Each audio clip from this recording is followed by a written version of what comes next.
Bright, friendly, and interested in everything. That describes Lucas Ritz. Kind of like me, very, very curious. He would often take things apart, and even at 8 years old, he would come up with different components that he had found and said that he'd taken apart and didn't know how to get it back together. Very curious, very loving. Lucas had a special bond with both his older brother Ian and younger sister Kyra, but of the three, he was the most outgoing and had lots of friends. His mom recalls learning to roll with his spontaneity. Oftentimes, we'd be sitting down for dinner and here would come someone down the dock. We're like, oh yeah, nice to see you, a friend of ours. And they're like, oh, I'm just coming for dinner. Luke said that, I was invited. I'm like, okay, throw another patty on the grill. At that time, their home was their sailboat. Lucas shared his parents' love of the water and sailing to visit new places, and he dreamed of becoming a boat captain. When the family was not traveling, home base was a marina near Scappoose, Oregon. August 1st, 1999 seemed like any other hot summer day, and friends asked if the boys could go swimming. Somebody had brought a big inner tube down. They suggested we all hop on the inner tube and float down with the current down to the end of the dock, hop out, bring it back, do it again a couple times. And of course, the normal caveats were, number one, everybody will have their life jackets on, of course.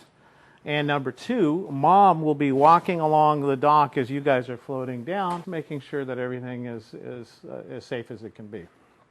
So they set out to do this, and I continued working on the boat.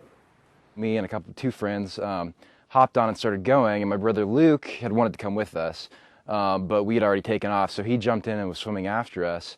And he got up to us, and we were trying to pull him into the inner tube, and just really couldn't quite get him on. The tube was slipping over as we tried to pull him onto it, so we tried for about a minute and a half, 2 minutes or so, and we couldn't get him on there. So then he was like, you know what, don't worry about it, I'm going to swim back to the dock, and I'll meet you guys at the end, and we'll walk down, and we'll do it again. They went past a boat.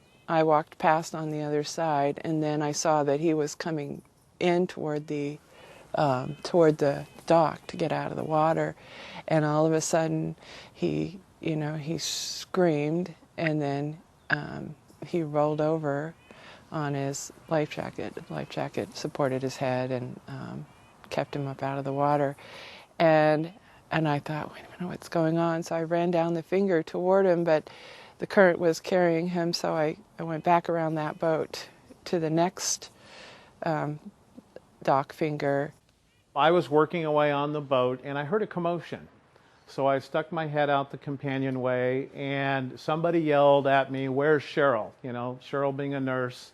And then I saw some people running, so I, of course, got out of the boat and went down there as quick as I could. When my mother yelled for help, we all jumped in the water to start swimming towards him. As we're getting closer, the water just starts to pulse, kind of, for lack of a better word for it. It felt like the water was just vibrating very, very quickly. And it really caused me to pause for a moment because I'd never felt anything like that before. As we got closer and closer, it became, you could start to feel tingling on the skin, and it was getting very strong. But the current carried the boys away, so Cheryl took action. And I jumped into the water at the other end of that finger, and immediately I felt like I couldn't move, and I thought, oh, I'm just afraid, because I knew something wasn't right. I see that there are two people pulling someone out of the water, and I recognize the life jacket. I'm very puzzled as to why he is apparently unconscious. First thing I do is check for respiration, and I didn't detect anything. Then I checked for heartbeat. Couldn't detect any. Hoping that I'm doing this wrong. Kevin and paramedics tried to revive Lucas before rushing him to the hospital. Friends kept Ian and Kyra as Kevin and Cheryl left. Arrived at the hospital, and the doctors, some of whom we knew, and they did everything they could, and they came out and said, "We're sorry. Nothing we could do." And I said, what happened? Explain this.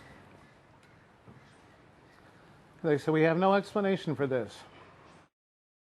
My folks come home, and I, looking at them walking to pick us up, clearly they didn't have Luke with them, which was bizarre. I thought that was weird to me. I thought maybe he was staying overnight in the hospital, or I didn't know. But it was a little bit bizarre. And we got back to the boat, and we all sat down, and they just told us, Luke died. And I just, most horrible feeling ever. You can't put it into words how just gut-wrenching that kind of feeling is. It was just awful. The coroner ruled his death a drowning, but Kevin refused to accept that. There was no water in Lucas's lungs. His investigation led to the discovery that a boat docked where Lucas was heading was leaking 120 volts of electricity into the water. Electrocuted in the water from a leaky boat while touching absolutely nothing. And at the time, I thought this was an isolated 1 in a million case. But I started doing some research. And I started finding all of these stories with a lot of digging where people were saying, well, the victim said he was getting bit, like something was biting him. Or the victim said he was getting shocked. And all these cases, they were still marked up as a drowning, but the family of a lot of these victims were saying, we believe electricity was somehow involved in this.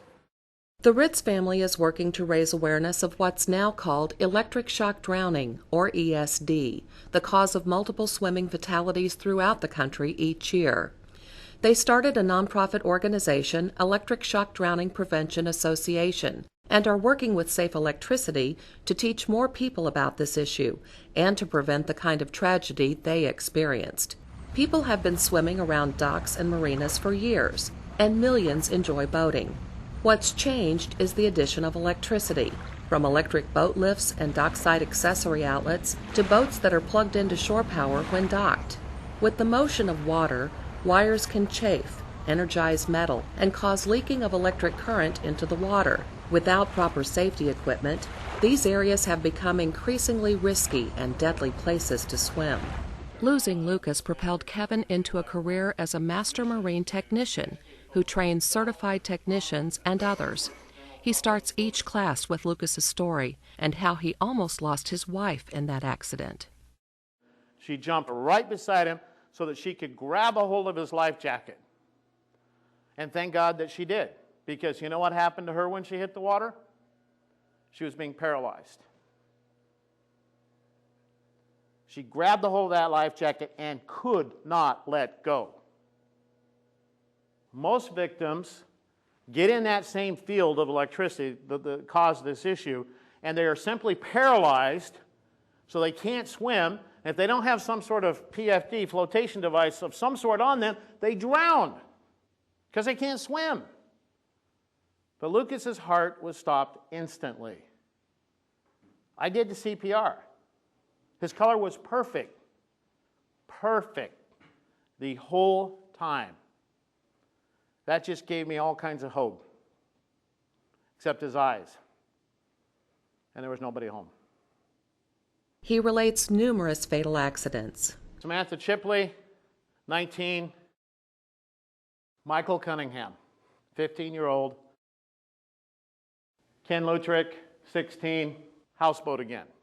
Now don't think that it's just because it's a houseboat they're worse than anything else. Because it's not just about houseboats. It's about anything that has AC on fresh water.